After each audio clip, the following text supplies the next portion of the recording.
Phillips for that.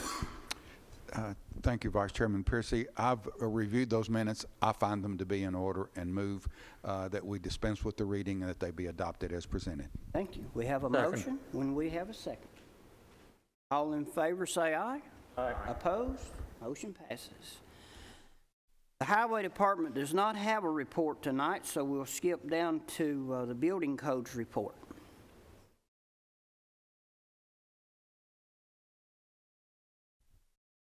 Good evening. Chairman, Commissioners. All right.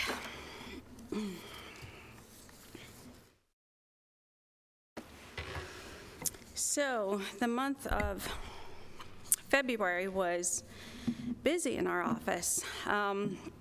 We issued a total of 351 building permits in the month of February, and 103 of those were single-family dwellings.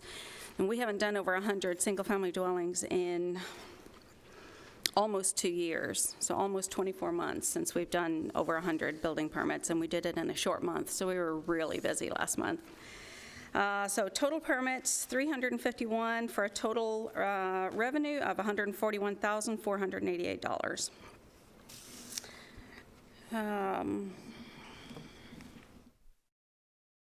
Anybody got any questions on the building permits before I move on to?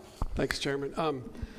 Your department, your fees have to be associated with your cost to operate, correct? You cannot run a profit, or for lack of a better term? So Doug and I were just having a discussion about this. I've been with the Building Codes Department for 23 years, and it's always been my assumption that our department was, our revenue should not exceed the cost of our budget, the cost of the department, what it costs to run the department. However, I reached out to several counties today and also to our previous director and kind of tried to find out where that came from. Apparently that was in the SBCCI, which is the old code book that we used in the late 90s when the Building Codes Department was established, and that's how it laid out that a building department should be established. In 2003, we adopted the International Code, the ICC code series for building codes. And while it says in the code bit, I read that today, and while it says in there that the Building Codes Department should not be a burden on taxpayers, so essentially our budget should not be more than what our revenue that we bring in. So we shouldn't supplement the cost of our department with tax dollars. Our fees should cover the cost of the department. However, nowhere does it say that we cannot increase our fees to supplement to run the department, or for any reason. The reason I just happened to notice your $141,000 in income was based against a value of the permits of like $34 million. So you're 0.4%, if my fuzzy math is right. So I was just thinking about the percentage of dollar amount of permitted property, and the permits were 0.4%. You know, a 0.6% increase, and a 1% of a home as a fee just didn't seem like a whole lot. So I was just thinking about those things. So let me explain how our fees, how the building permit fees are assessed and how they're charged. The ICC has a fee chart, anywhere from $1,000 all the way to infinity. And for every $1,000, it's $15, and it increases in increments up to $500,000, and then it's $5 increments up to $500,000, $200,000. Then it reduces to $3, and then it reduces to $2.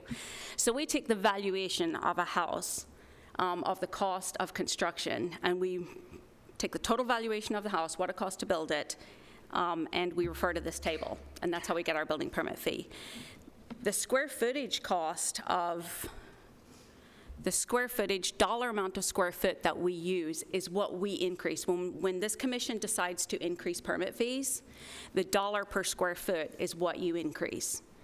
So for example, if we charged $100 a square foot for a 2,000 square foot house, that would be total valuation of $200,000. We would take that $200,000 to the table and come up with a permit fee of $760. Currently, our square foot, our finished living square foot cost, we've got it $113. And we all know that it costs, the total valuation of a home in Rutherford County these days is well over 2, or right around 210, 220. So the last increase we did was in 2016, and $113 a square foot was probably pretty. So I kind of got wind this afternoon that fees were going to be discussed and stuff, but I'd really, I did a little bit of research and called around some counties, but I would really appreciate it if I could get some time to call around to different jurisdictions, different cities, and find out what the general fee cost is in adjoining counties and counties that, surrounding counties, and bring that back to you next month, if that would be feasible. Chairman Phillips. Well, Tanya, you mentioned earlier burden to the taxpayers. Would you repeat? So, for example, if it costs $1.5 million to run our department, our fees should not bring in $1 million. It should not cost the taxpayers $500,000 to run our department. We should adjust our fees to cover the cost of our department. So therefore, it should not cost the taxpayer that's not building a house, not in construction. It should not cost them to run our department. However, did you get that? However, if our revenue exceeds the cost of our department, that's not an issue. That doesn't cost the taxpayer anything. So if we generate revenue that exceeds the cost of our department, that's not a problem. It's the other way around when we have to consider increasing fees. Did that make any sense? It did. Did you? Your department has been self-sufficient for quite a long time, hasn't it? It has. In 2016, when we did increase the fees, 2013, 14, and 15, we were under, our revenue was less than our budget, which is why it prompted a fee increase. That has not been the case since 2016. Since 2016, we have steadily increased our revenue based on the cost of our department. Thank you. Does anyone else have any questions on this subject? Mayor, carry on. Thank you. So I want to make sure I'm clear. So there is no statutory requirement obligating your department not to exceed or to set fees that would exceed the amount of the cost of running your department. It's just a recommendation from ICC. Is that correct? Not that I know of, unless it's somewhere in the financial world or the county finances world that I don't know of, not that I'm aware of. It does not say it, and the code book does not indicate that we. So this is a new mayor question. Okay. So the fees that are collected go to the general fund, or they go to a separate segregated account? No, they go to the general fund. They go to the general fund? Yes. And so your latest budget year, or the budget year that we're currently in, the fees that you're collecting currently exceed the operational budget of your department. Is that correct? They do, yes. Thank you.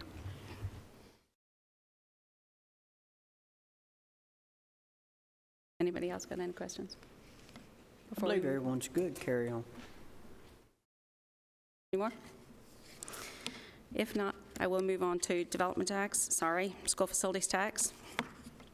In the month of February, we collected school facilities tax, $516,185, for a grand total of this fiscal year of $3,048,988.50. Development tax, we collected $15,000 for a total of $131,250 for this fiscal year, which will bring us to right around almost $3.2 million total for the fiscal year between development tax and school facilities tax, which is right about where we were this time last year.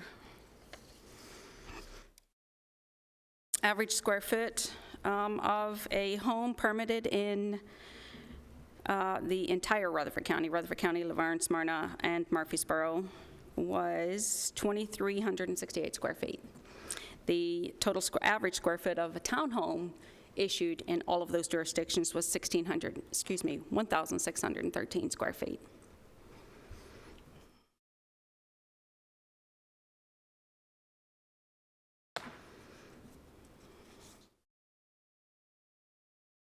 Anybody have any questions on school facilities tax? Or Just to development follow up, from last night at steering, there was some discussion on budgets, school building budgets, those kind of things, and a figure was thrown out by me. I used this chart that you have here that related to our average income from development tax and the school facilities tax at around $6 million a year. The way you look at it, that's fairly accurate. So, yeah, Average around $6 million a year. yeah, it'll come in between 5 and 6, yeah. Although we've got our busiest months of the fiscal year, our busiest months of the fiscal year is usually spring, is usually March, April, May, June, like right at the tail end of the fiscal year. So we may or may not exceed that.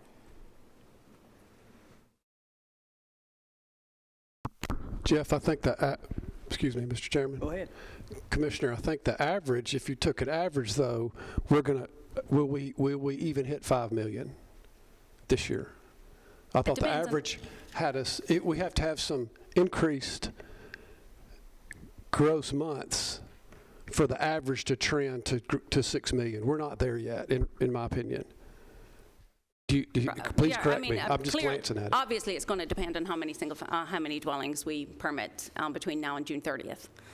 I mean, if February is any indication, we issued 103, which is, we haven't issued more than 100 permits in almost 2 years, in 1 month. Tanya, I don't know why we appear to be picking on you tonight, and that's not the case, but this $6 million figure was used as just an average, a historical average, compared to growth in our school system and the amount of brick and mortar that the school system alone is asking for. So it was just a comparison. This is what we've been average bringing in, and this is from a future look into what the school needs may be. We just use that average, that $6 million average, to compare what we're bringing in from a development perspective to what the school board is asking for, not only next year, but the next 5 years. And yeah, for the last 6 fiscal years, that is correct. It's been 6 million or better.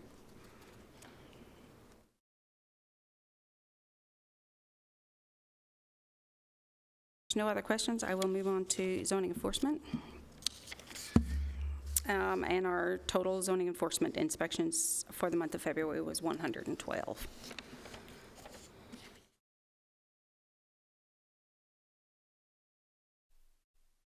That concludes my report.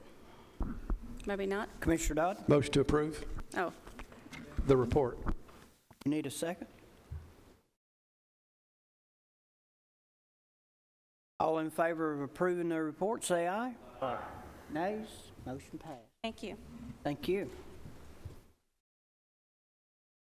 Next, we'll hear from Planning and Engineering.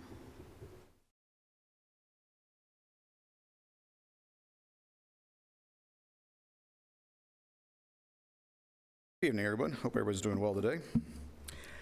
I've got 3 different things to talk about today. First, I will discuss the available lot inventory through the end of February of this year. You'll notice on your iPads that there is a file for that, and you'll see that the total available lots, again, this is lots that have been recorded or on the ground ready for permits now, stands at 1,061. That's up a little bit from last month, say about 30 lots. It's actually increased steadily since October of last year when we started seeing a slowdown. Of course, seasonal slowdown's not uncommon, especially in the fall, winter months, and it starts ramping back up into spring. I think we have seen a slowdown in just generally just because of the economic conditions right now, the raise in the interest rates and everything. Of course, with Ms. Bell just talking about the month they had last month in February, about the number of building permits that were issued. We had a number of plats that were recorded, larger sections that were recorded last month, so I didn't quite make up for that. But you can see why there's a little bit of an increase there. Actually, our last deadline, we actually saw quite a bit of plat and site plan submittals as well. So while activity may have slowed a little bit, it certainly hasn't stopped. So again, that compares to, it's just up a little bit from last month, but since about October of last year, it's gone up. It was about 935 in October of last year. So it's been kind of steadily increasing for the last few months. So does anybody have any questions on that report? Not, I'll jump into our rezoning report. We're only going to have we're going to have one rezoning request for your consideration next week. The Planning Commission did consider two at their meeting last month. However, one of the cases, a piece of property located on Swampleana Road, was recommended for denial at the Planning Commission meeting, and the applicant has since pulled it off of the agenda for consideration by the Board of Commissioners. So I'm not sure if that project is just finished or they're going to try to kind of rework it and bring it back, but we'll find out in time.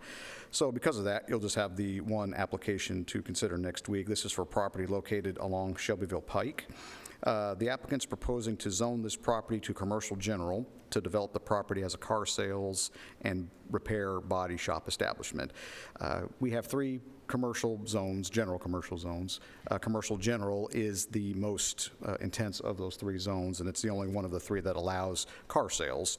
Body shop, auto repair could be done under the other two, well, commercial services at least, but car sales does require a commercial general classification. Discussions with the applicant indicate they would use the existing buildings on the property, but they would have to bring those up to code and also make site improvements as well. This parcel does have frontage along Shelbyville Pike. Of course, if this is approved, we'll have to have an engineered site plan to show how they plan on improving the access to the property, their parking areas, landscaping and screening, which will be required. There is property directly to the north that was just rezoned commercial services within the last few months, so they wouldn't have to do any buffering on that particular property side, but the other remaining properties to the east and south, they would. Access to the property was discussed during the Planning Commission's meeting. There was some discussion as whether or not there were going to be plans to construct a median opening along Shelbyville Pike to serve this property. There will not be. There were already discussions regarding that property on the corner of Christiana Road and Shelbyville Pike that was rezoned a few months ago. And TDOT's already said they're not going to allow a median cut, which we're fine with, but that was discussed at the Planning Commission meeting. There are some questions about the uses in the commercial general zone. Also, the applicant was asked some questions about if he's going to be planning to store any junk cars on the property. He stated he will not. He would work on cars. Those would be toward the back of the property, and any cars for sale would be toward the front. And then screening was also discussed. And again, the county engineer did clarify an engineered plan would be required should this be approved. Following that discussion and the public hearing, the Planning Commission did recommend approval by a unanimous vote. So I'll be happy to answer any questions on that case. Doug, just one quick follow-up, if we could. You mentioned cars, junk cars, those Yes. kinds of things. That will be part of staff's recommendations that's enforceable by our codes department. Correct, and that's not even an allowable use in that zone anyway, so. Yeah.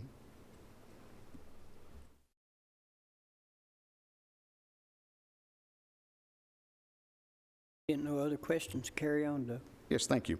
The last item I have for your consideration tonight is an ordinance that was on the agenda for the last couple months, but we finally were able to work out the wording and the kinks in it. This has to do with the sprinkler requirement that the county currently has.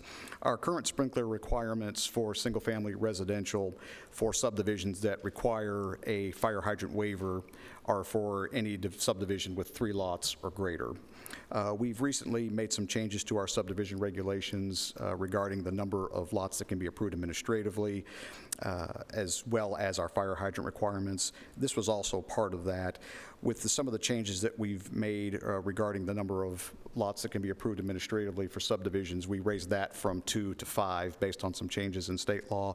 We thought it would be prudent to also change our sprinkler regulation to also raise it from anything greater than 2 lots that need a fire hydrant waiver, have to have sprinklers in the homes, to anything 6 lots or greater, just to make everything consistent. So this isn't making the existing regulation any stricter, it's actually loosening it up just a little bit. The reason it's coming before you is because the state law does require any sprinkler regulation that is established needs to be considered as a separate resolution by the legislative body. So that's what's bringing this to you tonight. So really, there's a lot of words here, but the bottom line is we're changing any subdivisions greater than 3 lots to any subdivisions with 6 lots or greater. That's the only thing we're changing here. So I'll be happy to answer any questions on that.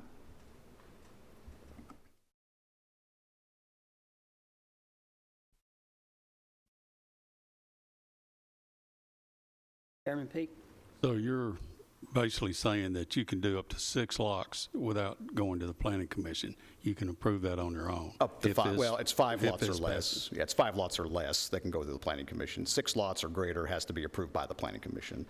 And that's only if those 5 lots or less don't require a waiver. If they do, then those have to go automatically to the planning commission. Doesn't matter if it's 1 lot or 5.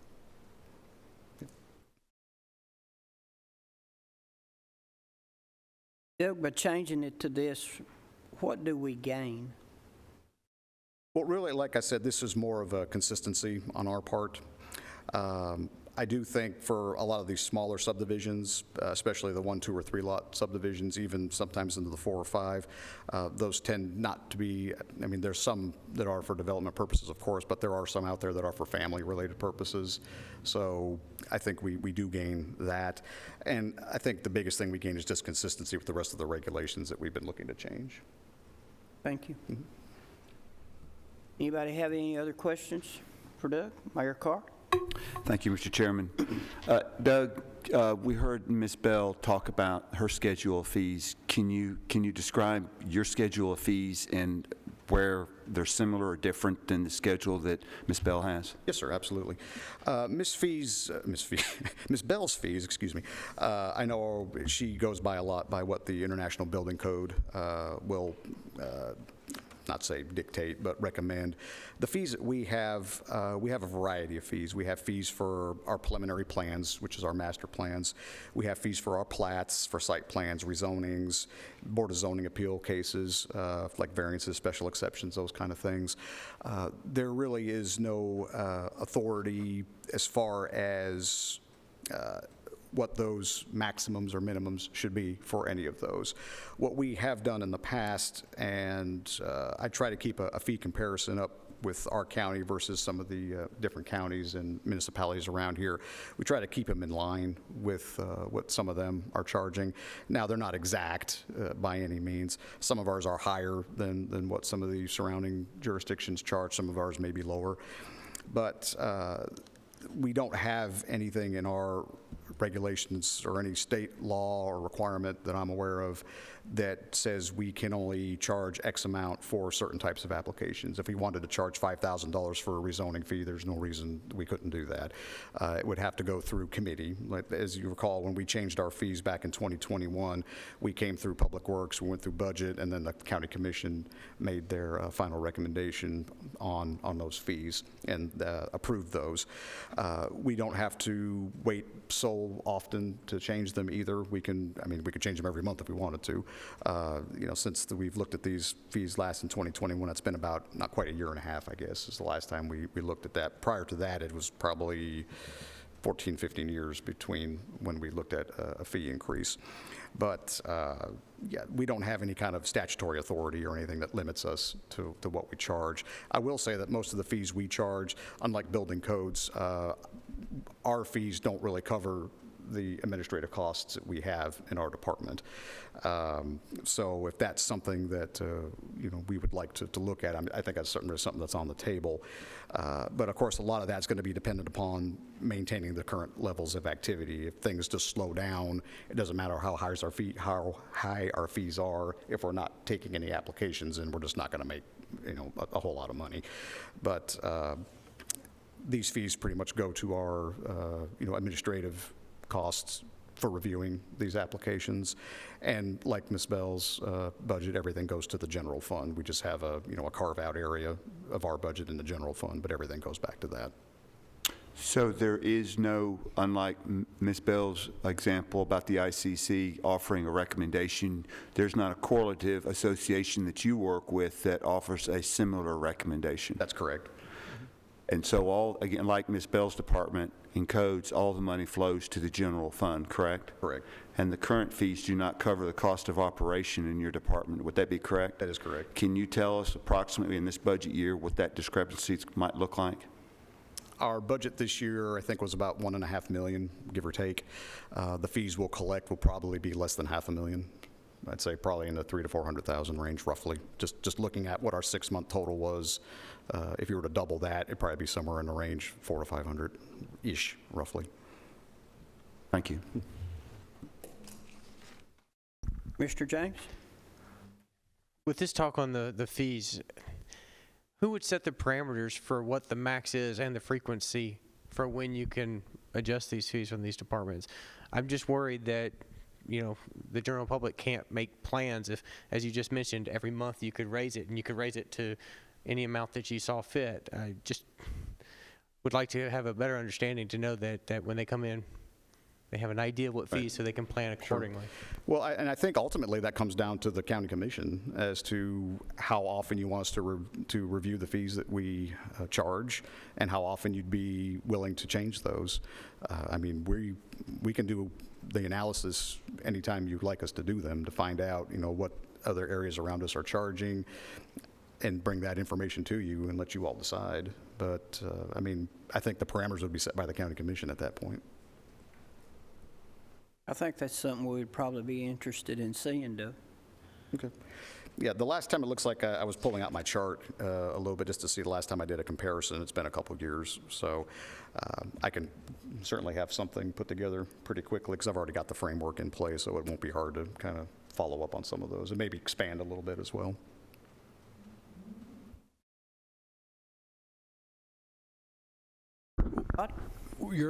Your number, was that planning or planning and engineering combined, your 1.5 and 5? That's planning and engineering as one budget. Now, that does not count stormwater. Okay, I will say that. Stormwater is a separate budget. What I'm talking about is just planning and engineering.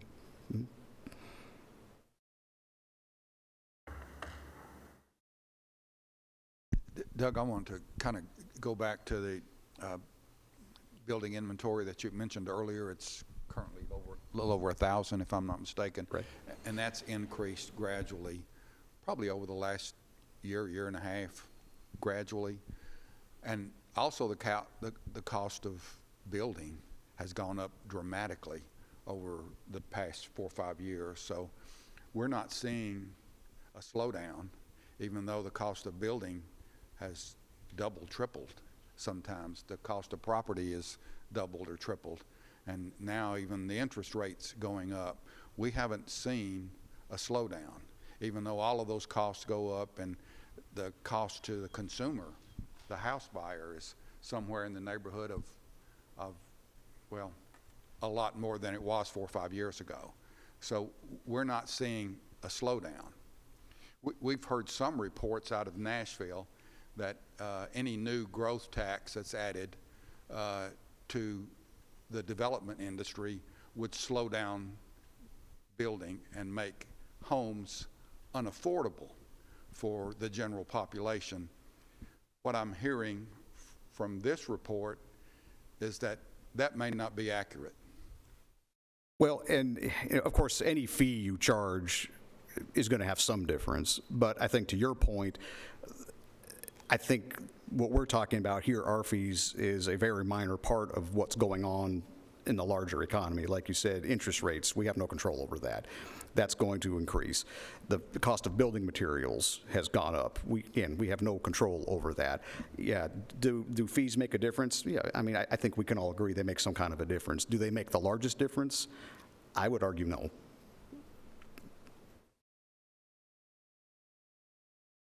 Just the thought that has kind of run through my mind recently as the county has been trying to come up with options for property tax increase, come up with other revenue streams, and have run into some issues with getting legislation passed in Nashville. And part of the reports that we keep getting back is that adding any type of a growth tax, an impact fee, or a development tax of any kind would make homes unaffordable to low-income people. My thought right now would be that what we're seeing with the increased cost in building, okay, the increased cost in building, the increased cost in just the appraisals of homes and the reselling of homes, that does not seem to add up. That's my point, is that what we're hearing out of Nashville is affordable homes. I guess the point I'm trying to make is we've seen values of homes and the cost of building go up astronomical in the last few years. But your report indicates that the cost to the consumer continues to go up, but building has really not slowed down. We haven't seen that. So adding some type of a development tax or an impact tax or something like that, to say that would shut down building or run some people out of the housing market, to me, doesn't really seem to make a tremendous amount of sense. And that's the point that I'm trying to make right now, that if we can pay twice as much for a house this year as we had to pay 10 years ago, and homes are still selling at record-breaking rates, then the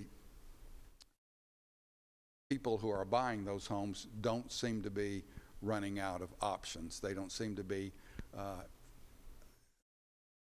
having less options to buy homes. I know that may change, especially with interest rates going up at least every quarter the way that they are. I know that may change. That would be a big deterrent, I would say. But what we're seeing right now with building is that building costs have gone up, the cost of homes have gone up, and people are still buying homes. Yes, and I agree with what you're saying. I think we also need to figure out what exactly is considered, when those arguments are made, because in our profession, when we go to conferences and things, we hear the same thing. Our professional organization, the American Planning Association, APA, is putting a real strong emphasis right now on housing affordability. I think you need to determine what exactly does that mean, because that's going to be different here than it is anywhere else in the country. What's affordable housing, who's building the affordable housing, and that's part of the puzzle as well. If I could just maybe follow up, I know that your planning staff and the Planning Commission is starting to work really hard on updating our comprehensive plan. Part of the things that we're seeing, and I think Commissioner Dodd has mentioned this a number of times, at least to me, that what we're seeing in the real estate industry is that people are buying homes, whether it's a townhome of 1,600 square feet or a new home of 2,300 square feet. They're buying those homes and renting those homes out, and there are multiple families moving into those homes, and that might make it more affordable for folks to live in it. But is the comprehensive plan, is there any way to address, like, how many people can live in a 3-bedroom home or a 2-bedroom home or any of those kinds of things? Well, I think those is that are possible? The comprehensive plan probably isn't the best place for that. I think that's more of a building code issue, and I mean, Tanya, correct me if I'm wrong, but I know that there are certain requirements in the code regarding those kind of issues that you're talking about. Now, it all kind of works together. Now, some of the things that could be a part of the comprehensive plan, or any plan, any zoning plan, and these are things that, and I'm not, first of all, let me just say, I'm not advocating for any of this. These are just things that, reading articles from our professional organization that I've seen, not in Tennessee so much, but in some other areas around the country, there's been some movement afoot to eliminate single-family zoning, just to take it out completely, where if you have single-family zoning, you have to allow duplexes, you have to allow triplexes, things like that. that may be more beneficial for areas that have access to sewer than in areas like a more rural county, especially in more rural areas of Rutherford County, simply because, you're still dealing with the amount of soil. I mean, you could have 100 acres. You say you have to put 100 homes on that lot. If you got soils for one house, that's all you're going to get. I mean, there's limitations to that. There's also a lot of discussion about relaxing standards for accessory dwelling units, which I think in our county we do a pretty good job policing those and regulating those. I don't think the regulations we have for those are overly strict, but some of the articles I've read, even some of the regulations we have, they're recommending do away with those. They can just be second houses on lots. They don't have to have ownership requirements where the owner has to live on the property like we require. They can be for anybody. They don't have to be for family members, things like that. That's another aspect, just as an attempt to try to increase the housing inventory. Because, I mean, that's really what we're seeing ultimately is supply demand. It's, as one goes up, the other one goes down. So those are just some things. But as far as limiting how many people can live in a single unit like that, that's something we would want to work with our building codes department on. I understand that what I'm bringing up is something that's really plowing complete new ground for Rutherford County, but we will be plowing really new ground as we move over the next 10, 20 years. And I think the planning commissions, at least this planning commissioner, is really interested in protecting neighborhoods and allowing those neighborhoods to be the type of neighborhoods that were designed and people want to live in. So that was the reason for the questioning. Is there a way we can protect those neighborhoods, and can HOAs be developed in such a way that would disallow those types of rental units that would have 50 people living in a home or something? Right, and you'll recall just not too long ago at one of our planning commission meetings, that same issue came up, and one of the other commissioners had mentioned that you are starting to see a trend, or I don't know if call it a trend, but developers are putting that into the HOA documents. Enforcement, I think, is the biggest issue there, especially if that's made a requirement of a plan development, which is why I kind of push to not have that in a PUD, just because of the fact that it's so difficult to enforce that. We don't have the personnel to do that. If somebody were to start renting their property, how do you go after them? That might be better suited for the HOA and their documentation, but apparently that's becoming more and more of a trend. Yeah.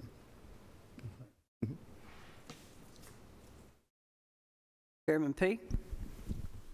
Just wanted to make a quick observation on one of the things that Chairman Phillips was talking about, and that was the development tax and impact fees, monies generated toward or from development. And the observation that I would make is if you look at the high growth counties here in Tennessee, Rutherford, of course, we've been #1, not only in Tennessee, but in the nation many times. But not only us, Williamson County's in the same shape. But if you looked at facilities taxes, development tax, impact fees, and look at what Williamson County has, which they have several that were grandfathered in, Williamson County would be a ghost town. If that was, to me, it's laughable that anybody could say that we're going to stop development by having these impact fees, which would keep us from having to raise property taxes to keep up with infrastructure costs for building these schools. To me, it's absurd that anybody could come to that observation if they'd look around. For instance, Williamson County. Mayor Carr. Mr. Chairman? Mr. Dodd. Yeah, I must say there is a limit to that, Commissioner P. The scales can tip. I don't want to let that statement go without some response. I've been speaking of all industries contributing. Our industry needs to contribute as well. But I just must say there is a point where we can overprice, overcharge. Half a point in interest rate kicks out a number of households from qualifying for a mortgage. And so I just want to state there's a limit to y'all's observations. Mayor Carr. Thank you, Mr. Chairman. Chairman P. and Chairman Dodd are both correct. There is a tipping point, and the comparative analysis that Chairman P. makes is deserving of some metrics. Currently in Rutherford County, our fee structure is $1 per square foot, not to exceed 10% every 4 years. So on Ms. Bell's analysis, a 2,300 square foot house generates $2,300 in a facilities tax. That money is dedicated towards schools. So any of the other services that this county provides does not receive as a result of growth, and the impact of growth doesn't receive anything except the raising of the property tax. That's number one. Number two, Williamson County's, for a similar size home, Williamson County's impact fees, which there are several, and facility tax can add up to $25,000, $30,000 on the same home. So Williamson County is the second fastest growing county in the state, only behind Rutherford. And in some months, it's actually faster. So I don't think Williamson County, just on a casual observation, has reached that tipping point. At the same time, I think I've been very vocal on this particular issue. I don't think we need to mirror Williamson County. I don't want to be like Williamson County. I'm certainly not advocating that. But what I am advocating is that we have a good understanding of what the purpose of property taxes are and the role of impact fees. Property taxes, gentlemen, are specifically for the maintenance and upgrade of the existing service provided by our government. Not the expansion of that service, but the maintenance and upgrade of the existing service. Any expansion of those services required by new development should be paid for by the new development, hence an impact fee. The fact of the matter is Rutherford County is precluded specifically in statute 674-2901 through 2913 from participating in the ability to share in that cost of that growth to those who are creating the growth. Instead, it is borne exclusively on the part of the property taxpayer. So effectively, the property taxpayer in this county subsidizes the home building community. Moreover, and probably more importantly, I'm reminded of a quote that the president of the Tennessee Realtors Association gave us today when Sheer Powers said the following: Tennesseans are already experiencing hardships in finding affordable housing in today's market between higher interest rates and the increased price of building supplies. An addition of an impact fee or development tax will only compound the problem. That is absolutely false. First of all, in the last 2 years in Rutherford County alone, the median and average price of a home built in Rutherford County has risen by $150,000 in 2 years. Yet we continue to see accelerated growth, as evidenced by Ms. Bell's presentation. We see a record selling of building permits in this month alone.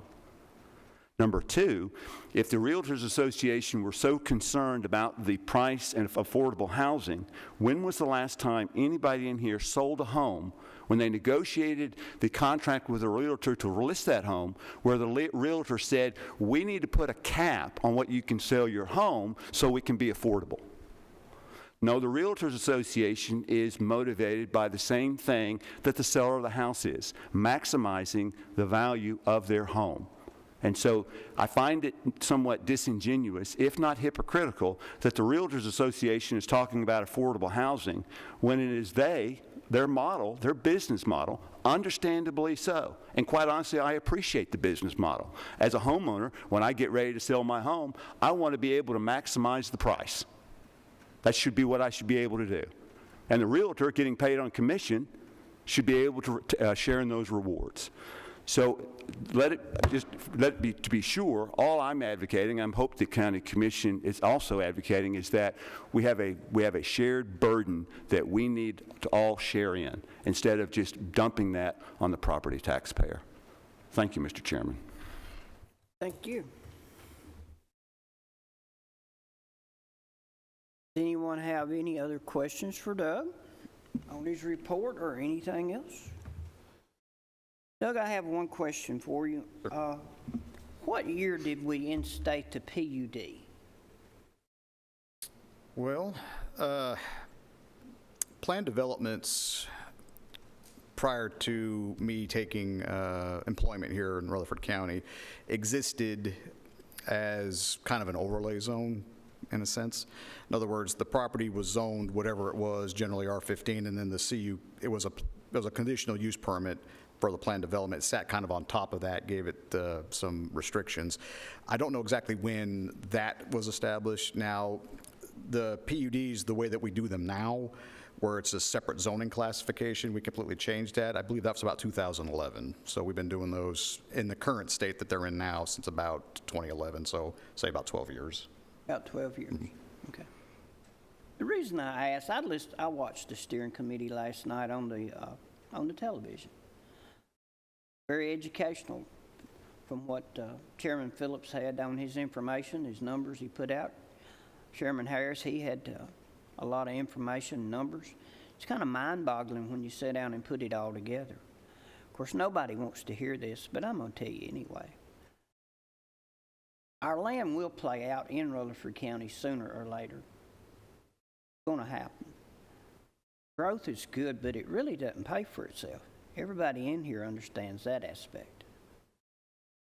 The PUD thickens the homes 3.5 to 4 an acre a lot of times. Is that not right? Yes, and that can be, especially when they're getting down to 6,000, 7,000 square feet. Until we get something figured out on how we're going to pay for everything we've got to have, what would be wrong to limiting the lot size back to 1 acre? Till we can get a plan on how we're going to pay for all the other stuff that we've got to have. We can't do anything for roads. We're struggling for fire and rescue. It's just a thought. And then in time, if we did get something figured out, or Mayor Carr here come up with a plan to free us up where we could raise our impact fee or whatever, then turn it back loose. They're going to continue to come. What I'm seeing in the people that I talk to, affordable housing, our housing is done outpriced our local people, our first-time home buyers. First-time home, Mr. Dodge, what, 400,000 plus, most likely? You know, most of the homes out our way are selling 800,000, 900,000. Well, it's hard for a first-time home buyer unless they've inherited a lot of money. I think the people that's really firing this market is people moving here from other states that's selling what they have. They'll move here, they'll buy a nicer home than they had and have money left to go in the bank. Let them buy a house with a 1 acre lot. Just my thoughts. But, you know, I know the home builders won't want to hear that because there's not as much profit in it. But somebody's going to have to help us somewhere. And that would be a good way to not stop growth, but it would really control it. And could you not take, now I've asked you this before and you said you can't, you do the PUD because of the control you have on the PUD. Could you not fix that control on the 1 acre lots? On some of the things, when you start getting into design review aspects like single-family homes and brick masonry requirements and things like that, a lot of the times developers will voluntarily put those things on their plan developments to make them more attractive. It's hard to do that because counties aren't allowed to have design review boards, so it's a little more difficult to do that on just straight zoned property. However, that being said, you know, I know that, you know, your point's being well taken, Mr. Chair, as far as the, you know, looking at how we do plan developments. You know, we've had discussion even fairly recently within the last week or two with some of our local engineering firms, one in particular, that the pendulum's kind of starting to swing the other way, if it's not already, you know, well on its way, as far as looking at smaller lot sizes in the more rural areas. You know, of course, you'll recall late last year, we took out the density bonus in the RL zone. If you had adequate water for fire hydrants and were served by a step system, we let you go down from 1 acre lots to basically 15,000 square foot. We took that out. So we're kind of heading in that direction, and we've been letting our, you know, engineers, and that the pendulum, like I said, is starting to swing the other way. So your points are well taken. Mr. Dodd. Thanks, Mr. Chairman. One component of the PUD that I recall was that the 1 acre lot was consuming more land for fewer people. So part of the PUD, if I recall correctly, was we could house the people that were coming without consuming so much land. So it kind of had the different effect that you perhaps were commenting on. 1 acre per lot, 100 acres will serve 100 people, 100 families. You could do twice the families and not consume the second farm. You wouldn't consume as much, because we think that the same number of people are going to come. If we have the lots too large, the same number of people are going to consume more land faster. Correct? Yeah, I mean, there's truth to that. I mean, it kind of started, the idea of planned development kind of morphed from the idea of a conservation subdivision, where you kind of concentrated everything in one area and the rest of it was left open for farming and whatnot. Unfortunately, with the planned development, even with the conservation, so you're just not seeing that. People don't really want to farm the land anymore. They just want to go in there and they want to maximize what they can. Understandably, I get it. That's why we would require a certain amount of open space in planned developments. But even a lot of the times, those requirements, we notice that the land that's left over is really not good for anything else, so they say it's open space. So that's a challenge for us as well. But it's still a percentage of the total, so lots are decreased to equal to gain open space, regardless of its final use. And I'm sorry, we're going down a lot of different paths. Just wanted to point out that larger lots does not conserve land. It might actually consume more land faster. Just a thought as well, Chairman. My point really wasn't to conserve the land. It was to ease the pain for the future and the future commissioners that's going to follow us. Because if we can't generate money now to do what needs to be done, we're at, what, 300,000 plus? I believe I heard it say last night. And last night, what we're going, yeah. In the future, there'll be double in a very short amount of time. Why would you want to concentrate the people and cause the expense to double? And I see your point being where you are. Where I am professionally? Yes. Well, I was speaking, I thought more intellectually than talking about my profession. I just happened to be in the profession, but I have the insight I was making, I would assume anyone could make. There's a point where larger lots simply consume more farmland to house the same number of people. I just want to be cautious with your observation. Again, my opinion, and I think there's some professional data to back me up. Right, and what you're saying, I understand. Now, I guess a lot of it goes back to how do we want to grow as a community in the future, especially in unincorporated areas, which is what the comprehensive plan is yeah, that's another topic. Right, so, do you want to grow more dense in the areas that can better handle it? Those areas around the municipalities where there's probably more readily available infrastructure, as opposed to going out into the more rural areas of the county to develop smaller lots, more intense subdivisions where the roads aren't as good, you don't have as good of water, utilities, whatnot. I think that's a lot of it. It's not that, I think everybody in here agrees growth, you want to grow, you don't want to stagnate or decline, but I think there are appropriate areas that are more appropriate for development, especially higher density development, and then there's areas where it should be more dense, or I'm sorry, less dense and more rural. Yeah, there's a lot of components to this conversation, Chairman. I heard two very explicit ones, and I felt compelled to offer some other opinion. We've been into PUDs for 10, 12 years now. Actually, current form, correct? Yes. Yes, since our first comprehensive plan. Remembering back what the Planning Commission put together as our first comprehensive plan, we had rings, and that's the way I've always called them. The more urban ring was for the high dense, and then the outer ring, which we didn't have the roads or the utilities or water to build high density out there, was where the larger lots were to go. And a lobbying effort for the county commission overturned the Planning Commission's recommendation 12 years ago. That's the reason that this comprehensive plan, to me, is extremely important, that we develop a more clear vision as to what we want this county to look like, from Murfreesboro to Laverne to the Manchester line. What we want this county to look like over the next 20, 30, 40 years.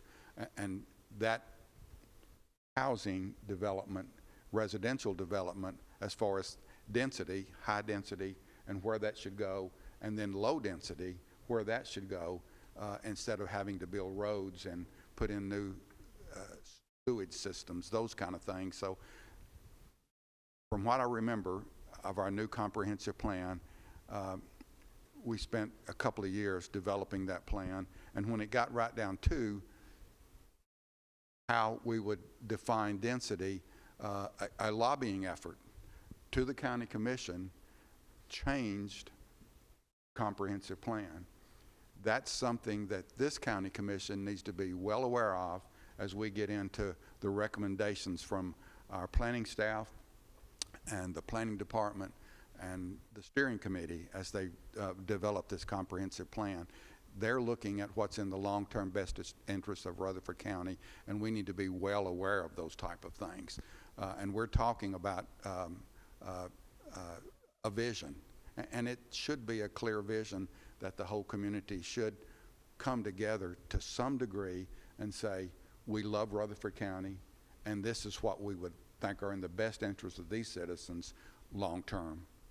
And it's urban sprawl, it's all of those types of things, roads, and it's real important the next year, year and a half, as we develop that vision and try our best to pass that vision through county government as to what we want this county to look like, and implement those guidelines that are going to help us realize that vision that we've developed. It's real important, and Doug knows that, and his staff has worked really hard in trying to lay that groundwork. Our first comprehensive plan was a good step. This comprehensive plan, as we're facing accelerated growth, is extremely important.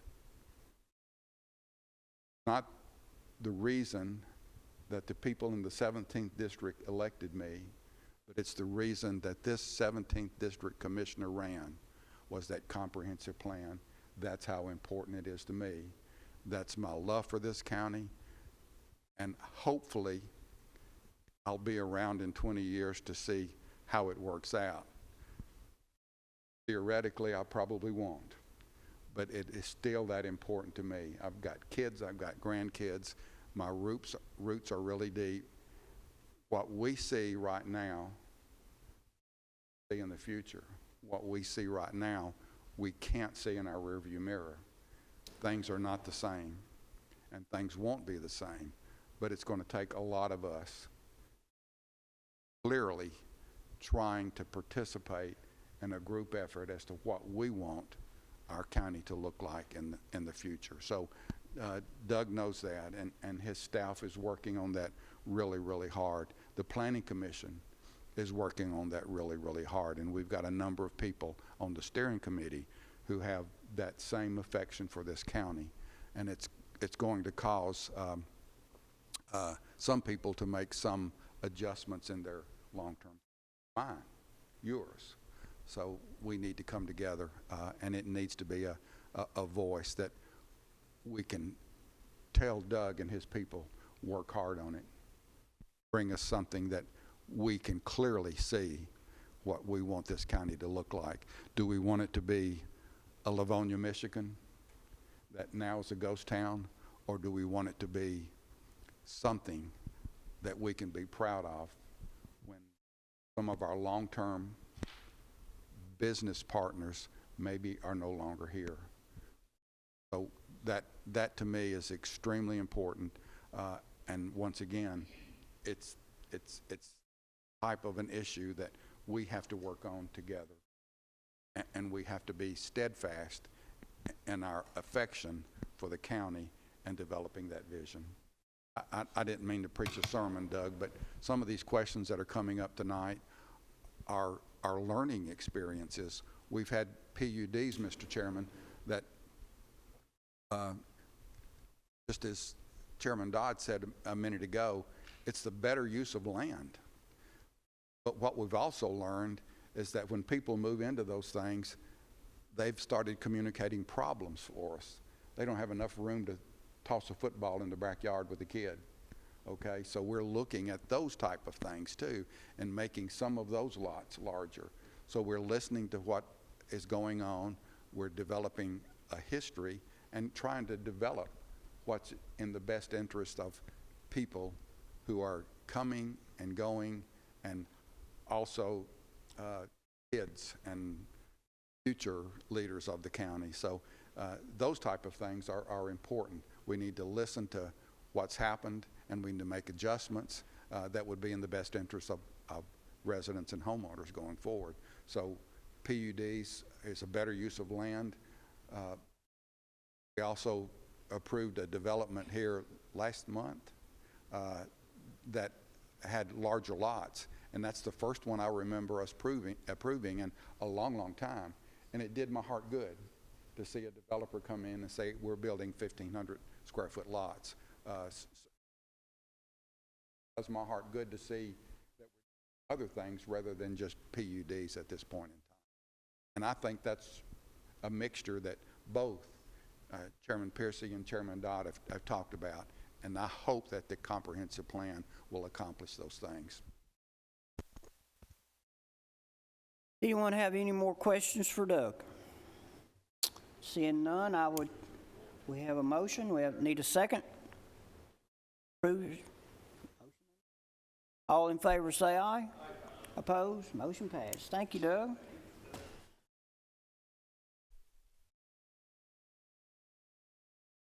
We'll hear from the solid waste report. You're not last. There's another one. Good evening. Good evening, Commissioners. Mayor, Rachel. This is the solid waste report for the month of February.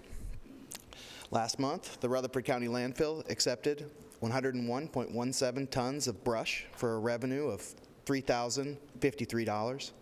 We also managed 2,790 tires for a revenue of $3,173, for a total combined revenue for the month of February 2023 of $6,226. Rutherford County Solid Waste disposed of 2,502.19 tons of waste from all sources during the month of February. That's 2,024.32 tons from our convenience centers and 477.87 from our schools.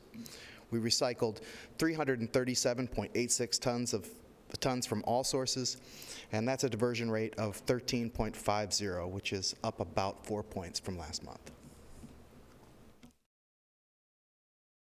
Are there any questions on that portion of the report? Give us a total of the revenue you collected for that month. Can you give us the total of the expense it costs to do it for that month? I'm not prepared to give you the expense numbers, but I can work that up and have them to you by next meeting. Thank you. Go ahead. That's all for that report. I do have a update presentation on the progress of our Leanna Convenience Center. We'll need a motion to approve his report. We need a second. All in favor say aye. Aye. Motion passed. So before we get into the pictures, I kind of wanted to show the plan again for Leanna to kind of give you all an idea of what we're looking at as we go back, and I can snap back to this plan as well, but and I don't think the laser works good on those pictures, but what we're looking at here is north to south, or south to north, excuse me, with you see the 3 gray boxes with the dark boxes around them that are kind of on the southwesterly side of that. Those are the compactor locations. And then the long rectangles that are up toward the top, those are going to be what will be the waste collection ramps. So you'll see photographs of the status of those in there, and I kind of wanted to give you a little perspective. In the southeast corner is the location of the tanker building for the fire tanker that's stored there. So this is a picture of looking across the canopies at the you're standing in front of the used oil collection building, and you're looking at the convenience center attendant building, which is just about complete. This is the interior of the building. When you walk in the door, there's the restroom, which is finished. And then that's looking out the door from that into the compactor canopy. I'm real pleased with the way this building turned out. It's very nice. It's a lot larger than it looked like on paper. And right next to it is, and I apologize for the way I don't understand why this photograph looks like this. It looks like I cut it out of a magazine. But I promise you, I took that picture today. It's not completely set up yet, but this is the used oil collection site that will be next to it.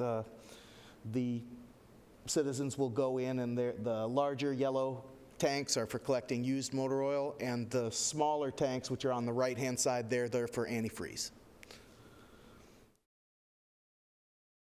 This is looking out as you walk out the door of the center, and you're looking at the ramp structure.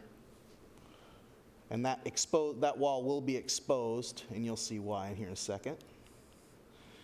This is the ramp. This isn't currently to subgrade. It's going to be asphalt paved up the ramp. It's got about another 9/10 of material to be placed before it gets to subgrade, and then there'll be 2 inches of binder and 1.5 inches of topper to go on the top of it. So it'll have asphalt that brings it up to where you're lifting. I think there's 2 feet from the edge of the lift to you can see in the photograph on the left there are pads, 2 pads in the center. Each one of those pads will hold 2 containers, one next to each other. One, they'll get pulled and loaded from different directions. So a total of 4 in the center, and then there will be, on each side, there's room for 2 more containers. Oops. On the side, there's room for 2 more containers. This is what it looks like. You'll have a container, of course, an open-top container, and you can throw your waste down from your vehicle into the container instead of having to lift the waste above and put it over there. How deep is that pit? It's the size of a container, so it's approximately 6.5 feet from the Be level. It'll be close to level, and it'll be on the citizen side. When you're going over, there's 2 feet that you'll have to kind of be a barrier so that people don't topple into the containers. Are there any handrails going to be put on that anywhere? I'm looking to see what our requirements are with that. I need to get with Tanya and see if there are things that we can do. We could probably put those in if need be. What type of surface are they going to be standing on? They'll be standing on asphalt. Yes, sir. And this is a view from the end of the ramp we were just looking at the corner back to the site for this is where the fire tanker will be stored. Each one of the 3 that are near completion, the other was the Smyrna, what I'm calling the G Street facility, and the Rockville, they all have little differences in designs. I showcased this one today because this one's the closest one getting ready for asphalt. I plan on bringing something similar to you about the other 2 as they start getting closer.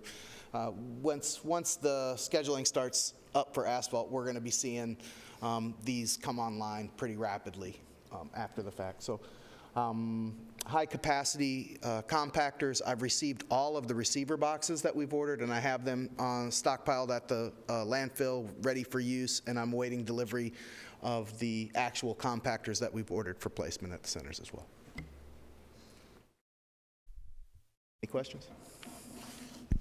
I believe last month, work order change, if I remember right, it was like $9,000 for additional concrete. Is that there?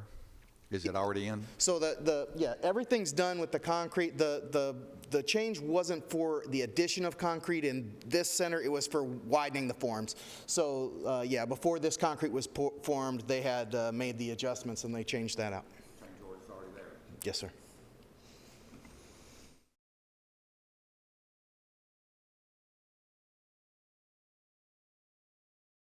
That's all I have for this. Any more questions for Bishop on his presentation? Seeing none. Right. Thank you, Bishop. Yes, sir. The next thing on our agenda is the H&A Engineering Design Agreement for the Waste Transfer Station. Since this is coming out of the mayor's office, I'm going to turn this over to the mayor and let him explain it to you. Thank you, Mr. Chairman. So this morning, I called Chairman Piercy and said, why is this on the agenda? And because I was unaware that we had reached an agreement, because the last time I spoke to Nick, they were still in contract negotiations, but Nick Christensen, our attorney, tells me yesterday afternoon that we've got an agreement, and basically where we're at is we're waiting on the approval of this body and the full body so that I can sign the agreement. We did come in under budget.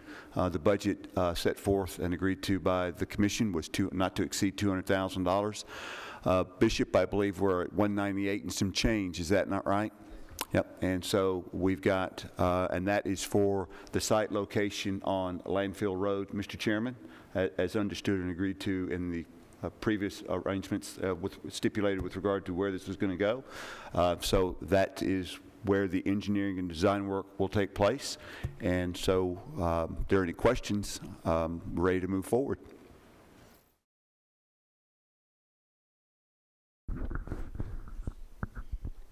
Seems to be some questions on safety on the road going up to Landfill Road. Would you like to address that?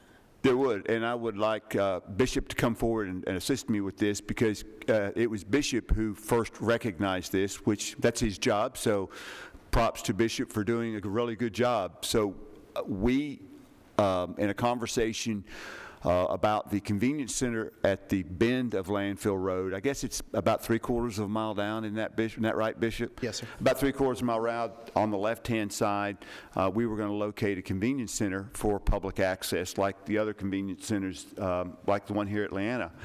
And if we're going to move and put a transfer station at the end of Landfill Road, then we had a serious concern about public safety, where you had private vehicle traffic, car traffic, small vehicle traffic coming down the road, and you had large semi-trucks also using that road at the very same time, back and forth. And that was it was a serious public safety concern that we had, that we wanted to address before we moved forward with the convenience center.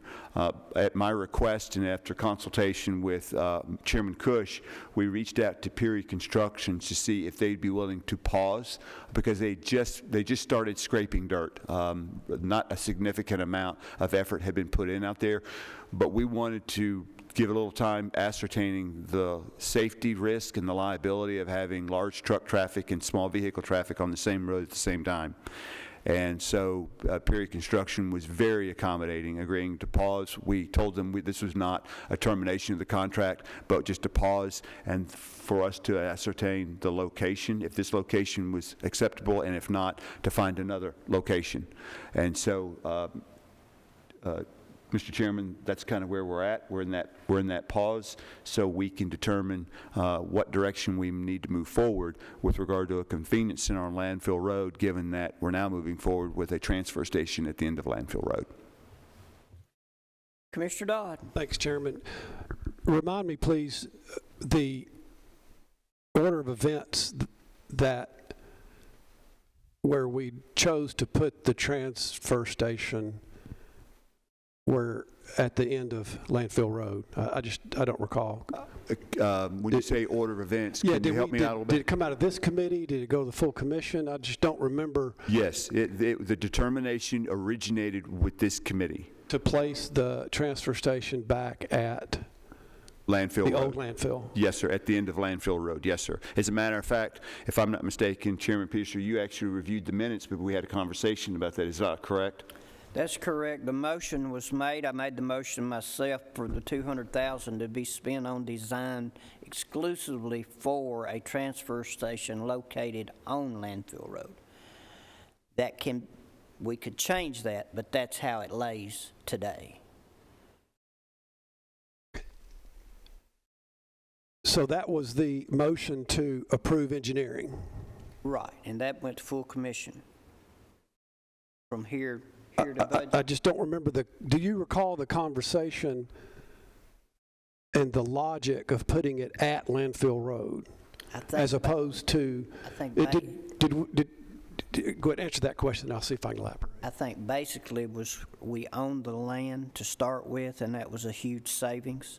And it's already at a landfill. It has a landfill for a neighbor, so it really wouldn't be abrasive to a community. It's already there. You go to move it to a new location, you're going to have a battle anywhere you look, anywhere. And this was a simple pick. So if I could add to that, that is correct. But Bishop pointed out, and I think I've butchered this before, so correct me, but we were constrained by time and billed by permit or permit by rule. Thank you. Got it. Permit by rule was significant because we don't have to rezone or appeal to go to zoning or anything like that. So it's already zoned. That particular area is already zoned for this type of facility. And so we were under the constraints of time, and that was a significant factor in the decision-making process. Thank you, and thanks for the great points and great logic. I just don't recall that we discussed, in that determination, that we discussed where's the trash coming from? Where's the best, what science, what calculation would suggest that the best place for the transfer station may be where the trash is coming from and where it's going? And I don't remember that we got into that logic. I thought, so I just don't remember that we had much deliberation on putting it where it is, putting it out here at the landfill. Just so correct me if I'm I just don't remember that we had. That's all. Was it just, hey, land's free, let's put it there, and we're in a hurry, let's go? Well, if I could. I don't mean to be derogatory. No, I don't. the recommendation was based on the constraints that we are working with, that it was agreed between Mr. Bishop, Mac Nolan, and Becky Caldwell that we had in the fall, we were looking at 2.5 years before the landfill reached closure status. If you'll recall, we talked about that. As a matter of fact, all three of them came and presented that to this particular committee, that there was indeed a sense of urgency. Within that sense of urgency, it constrained us with a timeline that we had to get something moving and started. So the commission authorized me for $200,000 for engineering and design at Landfill Road because it was permit by rule ready. And any other location outside of that location other than Butler Drive, potentially, because that's where Murfreesboro was going to put a waste-away facility and the transfer station, but other than that, was going to extend the process beyond the comfort level of the mayor's office, but in the conversations of the county commission and Mr. Bishop and Mac Nolan and Becky Caldwell, because we had a permit by rule facility already in place, and we owned the land, and that particular facility already had was an older landfill. It just made sense. It didn't. That was how we got to that decision. And I recall us discussing it. Did we discuss it exhaustively? Probably not, but that was because of the time constraints that we were working under. Is the city proceeding with a transfer station at Butler? And do they have to seek rezoning? But I'm just curious because I've seen some really negative press. I'm not familiar with their zoning That's not requirements, fair but to they ask will you have that. to they will have to request the permit through TDEC, and that would be a straight transfer station permit. They won't fall under a permit by rule. Are they proceeding with the transfer station as far as we know? It's my understanding, yes, And sir. is there have we calculated that we need 2? Yes, that tonnage- particular facility will only manage 140,000 tons a year. Rutherford County produces 360,000 tons a year. So we're looking to absorb every ton produced in the county with the transfer stations. That which is currently being commercially hauled, paid for by homeowners, we're going to accept that too. We're trying to replace the landfill with the 2 transfer stations, or transfer stations. Yes, sir. Last question: If the funding for that has not been voted on, just the engineering for it. The only thing that the county commission has authorized is the $200,000 for design and engineering. The county commission has not authorized for any other funding related to the transfer station. Thank you. Are we partnering with the city at the other one? Did that? So, excellent question. So, we are, Nick Christensen is working with their attorney on working up an interlocal agreement to see what that interlocal agreement looks like. To my knowledge, he's been working on it for the past several weeks and is still doing so. Chairman P. One of the reasons that I voted for this transfer station to go on Landfill Road, if you recall, back in Christmas time and prior to that, the landfill actually shut down for a little while, and then we had long delays, and we've got gondolas full of trash. And where are we putting them? Well, they're at Landfill Road because we've got the property there, and it's in the location of where we were taking the trash. So if you're going to have a backup, and that's what the reason I'm in favor of this endeavor is because we can actually use that to compact these and free up our compacting gondolas or whatever we call them to get them back to our convenience centers.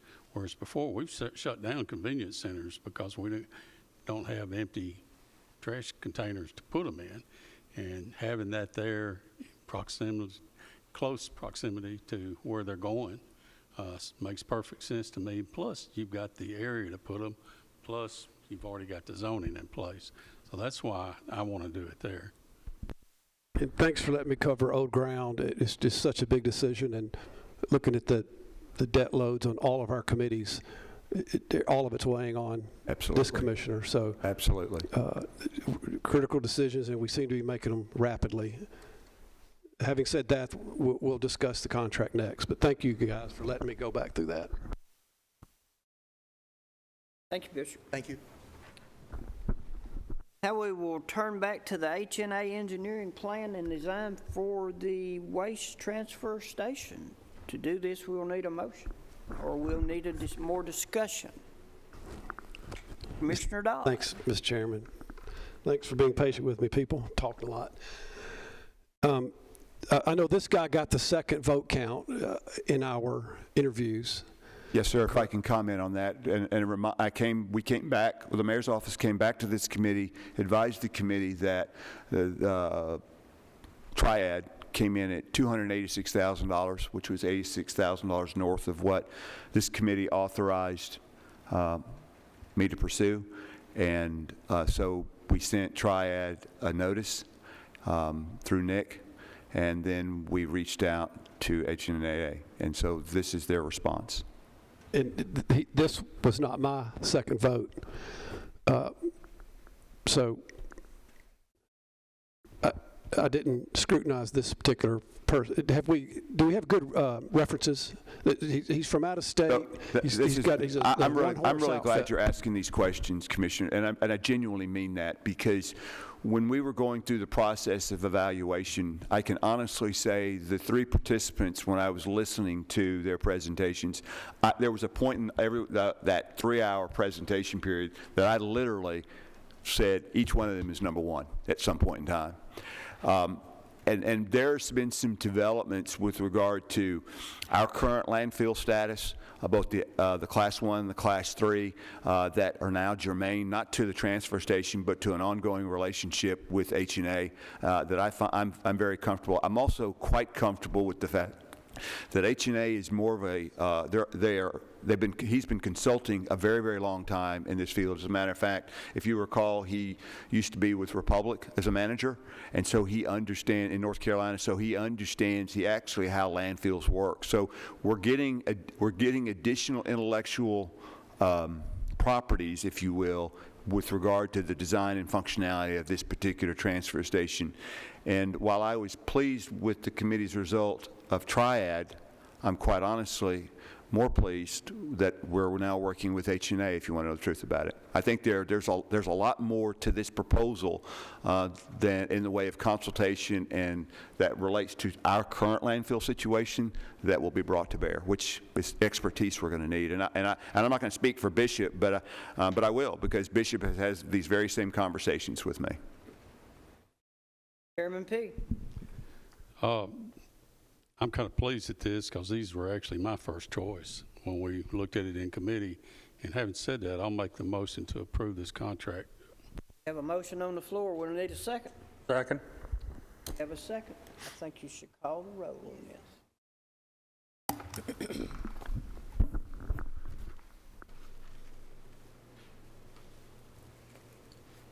Commissioner Dodd? Yes. Commissioner Phillips? Aye. Commissioner Anthony Johnson? Aye. Commissioner P? Yes. Chairman Piercy? Yes. Motion passes. Thank you, gentlemen. Only other thing left is other business. Does anyone have any other business they'd love to discuss? I'm done. Seeing no further business, this meeting is adjourned. Our next meeting will be April the 4th at 5:30 in these chambers.